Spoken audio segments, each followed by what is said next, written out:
Good morning.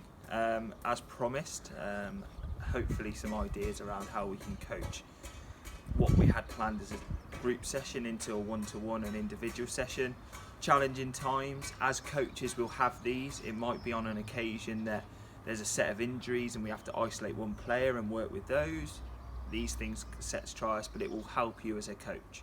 So what we're going to look at is a basic passing drill, passing activity that you would do with a group, okay? But now we're going to look at how we make it individual, how we can make it specific, progressive, and how we might be able to meet the needs of an individual performer.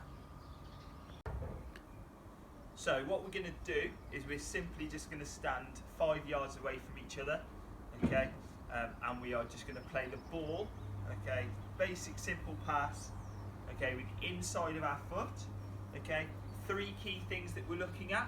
One is our head comes over the top of the ball. One at point of contact, our knee is over the top of the ball. And finally, we use the side foot. So as a demonstration, if I looked on sideways, I'd be in that position when I'm making contact, okay, and front on, I'd be in that position, okay. Once we've made 10 passes over this 5 yards, okay, we'll stop and we'll move on.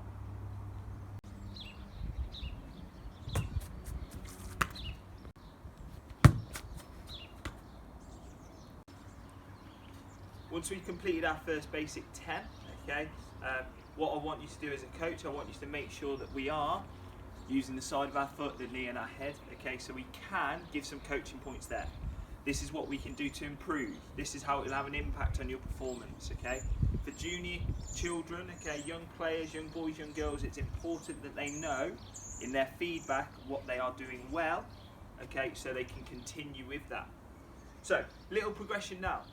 We never stand still in football when we receive the ball, okay? So what we can do now, we put a second cone out or disc out, okay? And that is all about our movement away from the ball.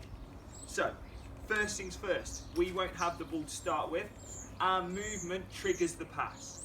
So as soon as I take a movement back, that's when the pass comes into me and I receive it back onto this cone, okay? That creates a bit of space for our performer, okay, and helps us develop the skill a little bit further.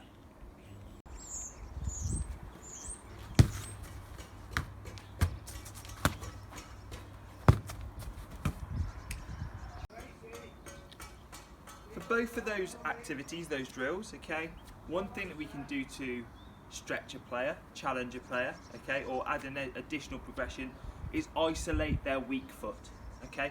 So yes, let's work on our strong foot because we want to get better at it, but we need to work on, say, our weaker foot if it's my left foot, okay, so I can bring that up to a similar level to increase my overall performance.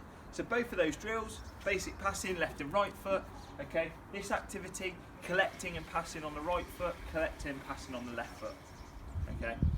We're now going to move on to what would be our final progression before we went into a possession-based game and then a condition game after, okay? So what we are going to be looking at here is we're going to select a specific position, okay? So as a right back, okay, it is important for me to be able to let the ball come across my body and open up play. So when we receive the pass this time, okay, we're not going to touch the ball in front of us. We're going to allow the ball to roll across our body and take it towards the cone that's there. What you might notice about this activity is it is a progression with the activity and the cones. I don't have to move too many cones for it to be productive.